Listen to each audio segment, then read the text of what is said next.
Ең басты үлкен себептердің бірі суытатын психологиялық себептер болуы мүмкін. Мысалы, оның мамасы рөліне кіріп алсаңыз, яғни сен былай отыру керексің, сен былай жүру керексің, сен олай істемейсің, соны үйретіп отыратын мамасының рөліне енсеңіз, ол сізден былайша айтқанда қаша бастайды.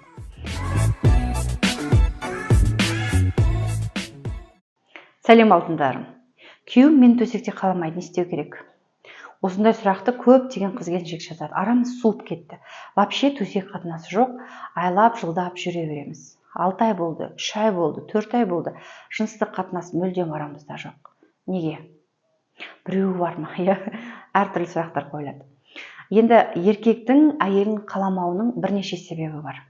Бірінші себеп, бірінші кезекте ол еркектің физиологиясы. Физиология деген ол ұйқысы қанбай жүр ме? Денсаулығы дұрыс, бірақ физиологиялық тұрғыдан шаршап шалдығып жүр. Қорқынышта, стрессте жүр. Мысалы, өзіңіз ойлаңызшы, сіздің 2 миллион қарызыңыз бар, сіздің артыңыздан бандиттер қуып жүр. Сіз жыныстық қатынасқа тұрасыз ба сол жерде? Сіздің жатсаңыз да тұрсаңыз да қарыздан құтылу, ана бизнесіңіздегі проблеманы шешу болады. Дәл сол сияқты күйеуіңіз бәлкім шаршап шалдығып, жұмыстағы проблемасын шеше алмай жүрген болуы мүмкін. Ұйқысы қанбай жүрген болуы мүмкін. Ұйқың қалжырап, ұйқың келіп тұрған кезде бір мүшең тұрмақ түгілі вообще өзіңнің атыңды ұмытып та қалуы мүмкін. Сондықтан байқаңыз. Бәлкім енді күйеуіңіз болғансын білесіз, проблема болып жүр ме? Ол кезде өзіңіздің сен маған көңіл бөлмейсің, екеуміздің арамызда секс болған жоқ деп оған жармасу керісінше араларыңызды суытып жібереді. Яғни физиологиялық тұрғыдан күйеуіңіздің көңіл күйі, бәлкім урологиялық проблема, ауру болуы мүмкін. Екінші себеп, яғни урологқа простатит па, варикоцеле ма, инфекциялық жолмен жұғатын аурулар бар ма, жоқ па? Бәлкім сол себепті оның жыныстық қатынасқа құмарлық сезімі жоқ шығар. Простатит болып ауырып жүрген шығар. Болмаса ауырып жыныстық қатынастан қашып жүрген шығар. Сондықтан бәлкім урологқа барып қаралу керек шығар. Және ең басты үлкен себептердің бірі, үшінші себеп бұл психология.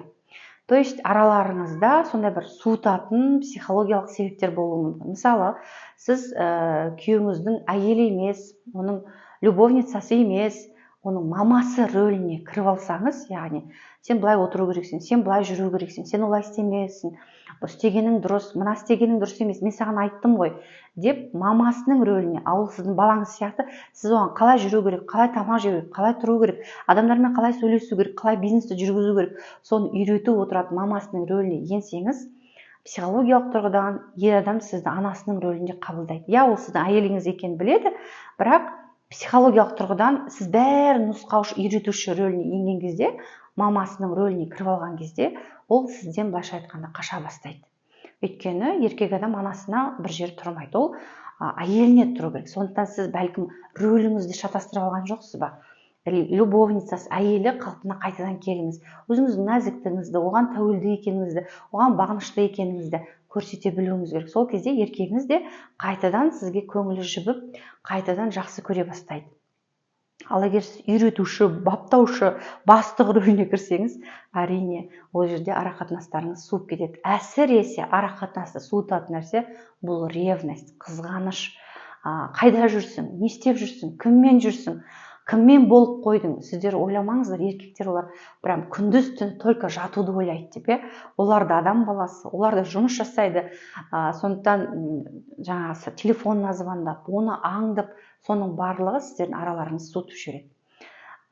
Құрметті әйелдер, осындай проблемалар араларыңызда болған жағдайда ер адам уже психологиялық тұрғыдан басқа әйел іздей бастайды. Уже любовница пайда болады. Ол кезде уже сіздің мүлдем қажетіңіз, мұқтаждығы болмай қалады сізге деген. Сол кезде араларыңызда ұзақ уақыт жыныстық қатынас болмай қалуы мүмкін.